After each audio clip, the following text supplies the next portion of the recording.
Salam sejahtera bagi Anda semua. Kali ini saya menjumpai Anda dalam channel Atur Uang.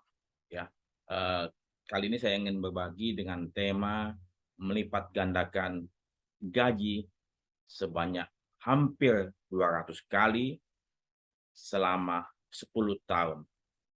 Ya, bagaimana saya melipat gandakan atau meningkatkan penghasilan gaji saya selama 10 tahun sebanyak hampir 200 kali. Ini berdasarkan perjuangan ataupun fakta. Walaupun saya percaya pengalaman saya bukanlah pengalaman yang hebat. Ya, saya percaya masih banyak langit di atas saya yang sangat-sangat tinggi. Mungkin saya hanya langit ke-10 di antara 1 juta langit. Ya. Namun paling tidak pengalaman saya dapat mudah-mudahan menginspirasi Anda bagaimana saya melipat gandakan gaji saya sebanyak hampir 200 kali. Jadi pada waktu tahun 1987 saya menerima uang saku ataupun penghasilan ataupun gaji sebanyak Rp50.000.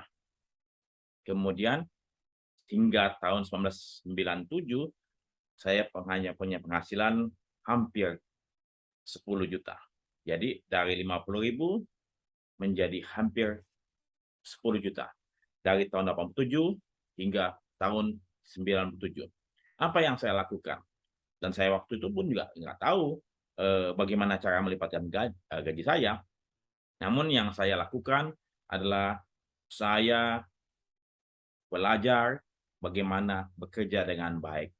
Tahun 1987 saya bekerja di sebuah perusahaan pialang asuransi dan saya sama sekali belum tahu apapun mengenai asuransi karena saya kuliah malam sehingga pagi saya punya waktu untuk dapat bekerja apapun itu. Tetapi karena bidang saya di asuransi sehingga saya berusaha untuk belajar bekerja di perusahaan perasuransian. Kala itu saya mendapatkan kesempatan dari seorang sahabat, kolega, kenalan ayah saya bernama Fred Iswara. Beliau memberikan kesempatan saya untuk bekerja di Mitra Iswara Endor Pandai, insurance broker, dengan uang saku sebesar 50.000 pada waktu 1997. Kemudian, terima kasih Pak Iswara. Kemudian saya berusaha untuk belajar apapun yang saya diberikan. Mereka memberikan pekerjaan kepada saya tidak tahu dan saya tanyakan bagaimana saya mengerjakan pekerjaan saya itu. Saya berusaha menguasai, saya berusaha untuk menyelesaikan pekerjaan saya secepat mungkin sesuai dengan harapan yang diberikan ataupun yang mereka harapkan dari saya. Jadi saya punya pekerjaan pada waktu pertama kali di bagian klaim, Pak Muharrem Jalil.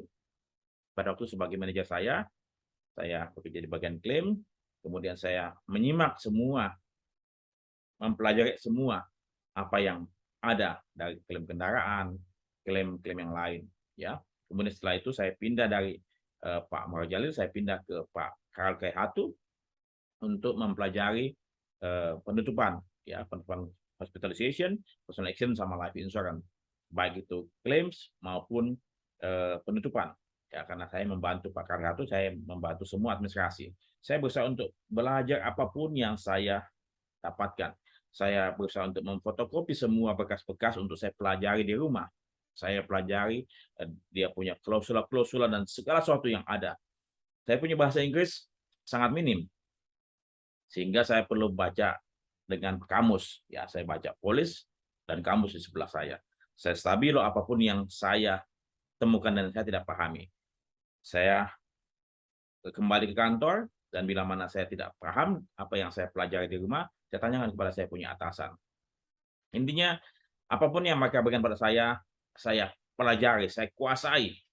Saya tidak pernah menolak pekerjaan dan saya akan meminta pekerjaan bila mana pekerjaan yang mereka berikan pada saya selesai. Ya. Kemudian saya juga pindah ke bagian penutupan yang lain, bagian property, bagian engineering, bagian marine cargo dan lain-lain. Ya, saya membantu Pak Dodi Yarampi dan sesekali membantu Pak Atang Gurnita. Jadi saya menyimak dan saya mencari semua pengetahuan yang saya dapatkan dari pekerjaan. Saya tidak pernah berhenti untuk menyimak dan mempelajari apapun itu, ya. Dan saya senang sekali bisa belajar di perusahaan pialang asuransi selama 3 tahun. Terima kasih Pak Freddy Suara, dan terima kasih Pak Atang Gunita, terima kasih Pak Dodi Jarampi, terima kasih Pak Kalkayahatu, terima kasih Pak Muhammad Jalil dan Pak Joko Ghazali. Jadi saya tidak pernah puas, ya. Dan saya punya owner di rumah. Pada waktu itu ada beberapa owner yang saya pelajari. Semua jenis penutupan yang diberikan pada saya kuasai dengan baik, sehingga tidak ada satu pun yang terlepas. Hingga saat ini, saya masih ingat beberapa klausul-klausul yang melekat di kepala saya. Kemudian setelah saya menguasai semua, dan saya memang suaranya belajar ke kampus Akademi Asuransi Trisakti pada waktu itu, tahun 86 hingga tahun 89, ya. Jadi di kantor saya belajar bekerja, di kampus saya belajar teori, dan ini menyambung, ya, bersambung. Dan langkah berikutnya lagi, saya pindah, tanda petik ya, saya bagaimana? Saya pindah ke perusahaan lain, ya, saya pindah ke perusahaan lain untuk mendapatkan lompatan gaji dari tadi 50.000 menjadi 3,5, kemudian terakhir naik lagi ke perusahaan berikutnya, menjadi 650.000, ya.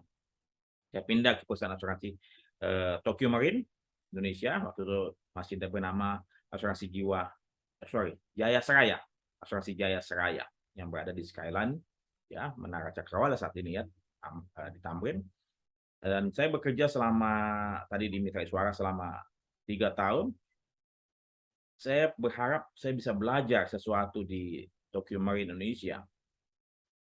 Namun karena sistem di sana sudah begitu rapi, saya ditempatkan di bagian nasabah-nasabah Jepang bersama dengan Pak Happy Marga Angkasa. Bantu beliau, Happy Marga Angkasa. Oh ya, saya diterima di Tokyo Marine Indonesia karena jasa Pak Herman Marlisa, ayah sahabat saya, Pak Hendri Ridwan. Terima kasih Pak Herman Marlisa, semoga sehat selalu. Terima kasih Enji, ya, kawan saya di Akastri. Nah, saya terima gaji 650.000, kemudian tapi karena sistem di Jaya Seraya sudah segitu rapi dan bagus, saya merasa saya makan gaji buta. Saya makan gaji buta, ya, tidak ada pikiran saya, tidak ada kemampuan saya yang bertumbuh selama 6 bulan di sana. Lebih banyak saya kosong dibandingkan sebelumnya. Atau mungkin saya di MIR itu begitu sibuk, begitu banyak ilmu, pengetahuan, kompetensi yang saya dapatkan, sementara di sebuah perusahaan yang sistematis, saya kurang mendapatkan sesuatu hal yang bisa meningkatkan kompetensi saya. Jadi akhirnya dengan bantuan seorang sahabat, Pak Amril Busaman, senior saya yang dari Tokyo Marine pindah ke Wanatata, waktu Pak Amril Busaman menghubungi saya, ya, dan juga ada seorang sahabat saya, Pak Cornelius Batenoka, kawan di Akastri, ya, yang HR di sana. Saya coba melamar di Wanatata, ya, tahun 90 ya, 90. Kemudian Wanatata menerima saya sebagai staf marketing, ya. Terima kasih Pak Cornelius Batenoka. Ya, saya dapatkan lompatan gaji lagi di Wanatata tahun 90. Kemudian saya bekerja di Wanatata, saya belajar lagi, saya kursus. Oh ya, di Tokyo Marine saya sempat ambil beberapa kursus karena Tokyo Marine memberikan pendidikan yang cukup bagus, ya, di LPAI, Lembaga Pendidikan Asuransi Indonesia. Saya kursus beberapa subjek, dan saya haus dengan ilmu, saya haus dengan pengetahuan. Saya isi semua, apapun yang saya kurang saya isi, ya. Kemudian saya ke Wanatata, saya di sana juga belajar banyak terkait dengan pemasaran selama 2 tahun, dan kemudian saya melihat Wanatata cukup bagus, sistematis. Terima kasih Pak Robert Jeremiah, terima kasih Pak Jimmy Purnomo, terima kasih Pak Rudi Wanandi, Pak Amril Busaman, ya, beliau-beliau membantu saya. Terima kasih Bu Ivon, Ibu siapa lagi lupa, Pak Santo, Pak beberapa sahabat yang lain, ya. Terima kasih. Saya belajar di sana, belajar pemasaran, belajar bagaimana mengandalkan. Saya tidak puas bila mana penutupan saya ditolak oleh bagian underwriting karena saya punya pengetahuan underwriting cukup bagus. Saya bisa argue, saya bisa bantah mereka karena saya punya dasar yang cukup bagus, sehingga saya tidak terima apapun yang mereka katakan tanpa saya bisa pahami apa dasar mereka. Sehingga saya benar-benar ingin melaksanakan tugas saya sebagai pemasar yang unggul, ya, sebagai pemasar yang punya kompetensi yang cukup memadai. Saya melihat di Wanatata punya perjalanan cukup panjang karena untuk menjadi kepala cabang cukup jauh antriannya, dan saya melihat ada peluang. Saya dapat telepon dari sahabat saya Pak Samsir, sahabat saya di Tokyo Marine, yang beliau pindah ke Allianz, ya. Beliau minta, mau nggak kamu ke sini, karena hubungan baik saya dan beliau sangat baik, dan beliau tahu bagaimana saya bekerja di Tokyo Marine, ya. Artinya beliau meminta saya untuk gabung di asuransi Allianz Utama Indonesia tahun 92. Jadi dari 6,5 saya loncat ke Allianz menjadi 13,5 tahun 92. Kemudian saya belajar banyak di sana, sebagai pertama kali membantu Pak Victor Sanjaya di bagian klaim, ya. Terima kasih Pak Busaini, terima kasih Pak Manfred Itau, terima kasih Pak siapa lagi saya lupa, tapi yang pasti Pak Imam Sukarjo, Victor Sanjaya, Pak Samsir, ya. Pertama kali membantu Pak Victor di bagian klaim. Saya juga ambil pengetahuannya. Setelah itu pindah ke Ibu Uli Tanugroho, ya, almarhum. Beliau sangat banyak membantu saya untuk saya belajar di Marine Cargo, ya. Banyak pengetahuan yang saya terima saya ambil ke sana dengan Ibu Uli, kemudian membantu Pak Samsir di bagian asuransi sesaat, kemudian membantu Pak Arif Firman di bagian pemasaran. Jadi selama hampir 5 tahun, ya, saya bekerja di Allianz Utama, dan saya punya gaji terakhir sebesar kurang lebih sekitar 3,5 sampai 37,5 tahun 96, ya, 96, ya, 97, ya. Kemudian saya ditawarkan, ya, oleh Pak Setia Hadijaya masuk ke Danamon Insurance Broker pada waktu 96, ya, 96 akhir, ya. Kemudian saya dapatkan fasilitas, ya, dapat fasilitas mobil Daihatsu Classy sebagai posisi manajer, karena ya pada waktu itu di Allianz saya mengambil sertifikasi A3IK AMAI, ya.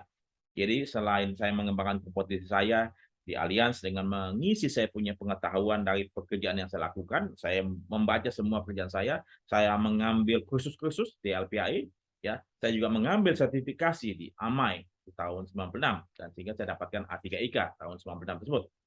Dan kemudian hal tersebut dihargai oleh Danamon Insurance Broker, dan saya dapatkan gaji di Danamon Insurance Broker sebesar 6,5 juta. 6,5 juta tahun 96, dan dapatkan mobil Daihatsu Classy pada waktu itu. Nah, namun cara kerja di Danamon Insurance Broker yang begitu tidak sesuai dengan saya punya cara kerja dan saya punya karakter dan jati diri saya. Akhirnya saya sempat melamar di Sinarmas, ya, ketemu dengan Pak Cornelius Simanjuntak dan Pak Frans Lamori, Pak almarhum Budi Hartono Punomo. Namun karena saya mau dipindahkan ke Batam, dan kemudian ada tawaran, karena ada tawaran kembali dari Pak Setia, udahlah kalau misalnya kamu mau di asuransi tidak cocok dengan di Danamon Insurance Broker, kamu pindah ke Danamon Asuransi. Akhirnya saya membatalkan pindah ke Sinarmas, mohon maaf, terima kasih Sinarmas, dan kemudian saya pindah ke Danamon Asuransi membantu Pak Ivan Alorita, Pak John Sinai, ya, Ibu Yuli Johan, ya, ketemu dengan Kiki Mulyadi dan beberapa teman-teman, Pak Agi Joni, ya, dan Iwan Brata dan beberapa teman yang lain. Terima kasih. Saya sempat bekerja di Danamon Asuransi, tapi kemudian saya melihat, wah, cara kerjanya pun juga sesuai, karena memang tipikal Danamon pada waktu itu, ya, perusahaan keluarga, dan akhirnya saya mencoba melamar, ya, bekerja di sebuah perusahaan joint venture Assurance Generaliste de France. Jadi saya pindah ke AGF di Indonesia, ya, kerjasama asuransi Lloyd Indonesia dengan perusahaan Prancis AGF, ya. Dan 97 saya melencatkan kaki saya dari Danamon Group ke AGF Indonesia. Dan saya mendapatkan gaji 9,5 ataupun 9,7 sekian juta. Hampir 10 juta. Ya, tahun 97. Ya. Jadi dari tahun 87 ke 97, dari 50.000 hampir menjadi 10 juta, saya dapatkan bukan dengan rencana secara teratur ataupun secara terinci, saya pun tidak membayangkan juga, tetapi yang saya lakukan adalah saya serius bekerja di setiap perusahaan, di setiap jabatan, di setiap posisi. Saya mempelajari semua pekerjaan yang saya dapatkan, saya tunjukkan semua pekerjaan tersebut dapat selesai dengan tepat waktu dan sesuai dengan harapan, dan kalau bisa lebih cepat, sehingga saya bisa meminta pekerjaan lain dari dari atasan saya. Ya, itu satu, menguasai pekerjaan, menyelesaikan pekerjaan dengan secepat-cepatnya. Itu yang saya lakukan. Ya, saya belajar dan saya tidak puas. Mereka minta 10, saya bisa kasih 15. Ya, itu yang saya kerjakan, yang saya selesaikan. Kemudian saya mengambil beberapa kursus-kursus yang sesuai dengan pekerjaan saya. Yang saya lakukan pada malam hari, ya saya ambil kursus-kursus. Kemudian saya mengambil sertifikasi yang sesuai dengan bidang saya. Itu yang melekat embel-embel di belakang nama saya, ya. Saya kuasai. Yang terakhir juga yang paling penting adalah membangun hubungan baik dengan atasan, dengan kolega Anda, ya, dengan teman-teman Anda di luar perusahaan, membangun hubungan baik. Sehingga semua ini menjadi bekal saya hingga saat ini. Hingga saat ini saya sudah 35 tahun di industri perasuransian. Ya, ini buku saya, Sukses Dalam Mati, menjadi sebuah autobiografi yang saya tuliskan. Jadi saya percaya di luar sana masih banyak, sangat banyak bahkan, ya, yang lebih hebat dari saya. Tetapi paling tidak 4 hal tersebut yang saya lakukan mungkin bisa menjadi jalan Anda. Dan saya percaya orang luar sana pun juga pasti tentunya telah melakukan semua 4 hal ini. Namun yang terakhir, yang kelima, sebagai kunci, sebagai pokok, ya, sebagai segel adalah apa? Doa. Ya, doa, permintaan, dan kepasrahan yang saya mintakan dari Tuhan saya Yesus Kristus. Ya, apapun yang saya lakukan untuk kebaikan saya, kebaikan keluarga saya, pasangan saya, dan anak saya. Bahwa saya bekerja, saya belajar, saya berupaya bukan untuk saya semata, tapi untuk sesama, keluarga, dan semua orang yang saya sentuh, yang saya temani. Jadi saya belajar bekerja secara kompeten, dengan benar, dengan baik, sesungguh-sungguh. Ya, itu yang pertama kali. Tidak pernah menganggap pekerjaan sebagai suatu beban, ya, tapi sebagai suatu berkat, sebagai suatu tanggung jawab, sebagai suatu amanah, suatu kesempatan untuk bertumbuh, ya, sebagai kesempatan untuk bertumbuh. Ya. Kemudian saya mengikuti kursus-kursus apapun itu, pendidikan, tambahkan hingga dari D3 menjadi S1, dari S1 menjadi S2, ya, dari A3 menjadi A2, dan segala macam. Ya, ambil kursus-kursus, ambil sertifikasi yang sesuai dengan bidang Anda, ya. Kemudian keempat, jaga hubungan baik, bangun networking, hubungan baik dengan teman-teman di kantor, atasan, dan di luar perusahaan, ya. Bangunlah, jadi apa? Ikutlah organisasi, berbagai organisasi. Yang kelima adalah berdoa, meminta, dan berpasrah kepada Tuhan bahwa apapun yang Anda lakukan dan saya lakukan bukan untuk saya semata, bukan untuk Anda semata, tapi untuk kebaikan keluarga, sesama, dan tentunya juga jangan lupa Anda berterima untuk apapun yang Anda terima, karena itu adalah sebagai ungkapan syukur dan terima kasih. Jadi 200, hampir 2 kali lipat dalam waktu 10 tahun. Itu saya lakukan. 5 hal. Semoga bermanfaat. Terima kasih. Salam.